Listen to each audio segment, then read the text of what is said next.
ফরিদপুরের আলফাডাঙ্গা উপজেলার ব্রাহ্মণজাটি গ্রামে গ্রাম্য বিরোধের জেরে প্রতিপক্ষের অতর্কিত হামলায় সাইফুল সর্দার ওরফে সাইফুল নামে এক বিএনপি নেতা নিহত হয়েছেন। এ ঘটনায় ইসমাইল মোল্য নামে আরও একজন গুরুতর আহত হয়েছেন।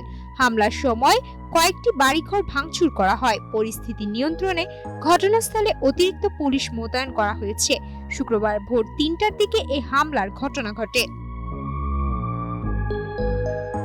স্থানীয় সূত্রে জানা যায়, দীর্ঘদিন ধরে এলাকায় আধিপত্য ও পূর্ব বিরোধকে কেন্দ্র করে সাইফুলের সাথে প্রতিপক্ষ জুয়েল গ্রুপের উত্তেজনা চলছিল।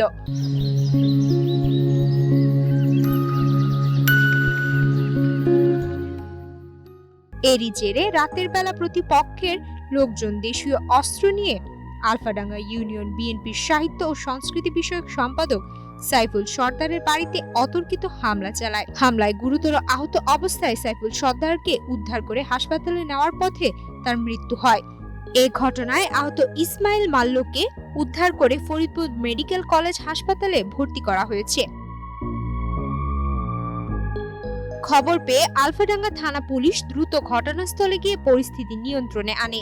এলাকায় যাতে নতুন করে কোনো অপ্রীতিকর ঘটনা না ঘটে সেজন্য অতিরিক্ত পুলিশ মোতায়েন রাখা হয়েছে। গ্রুপের শত্রুতার জের ধরে আজকে রাত ৩টের সময় জুয়েল গ্রুপ অতর্কিতভাবে মেম্বার গ্রুপের উপর হামলা চালানোর পরে তাদের মেম্বার গ্রুপের একজন হাসপাতালে নিয়ে যায়। সেখানে তার নাম হচ্ছে সাইফুল, চিকিৎসারত অবস্থায় মৃত্যুবরণ করেছে।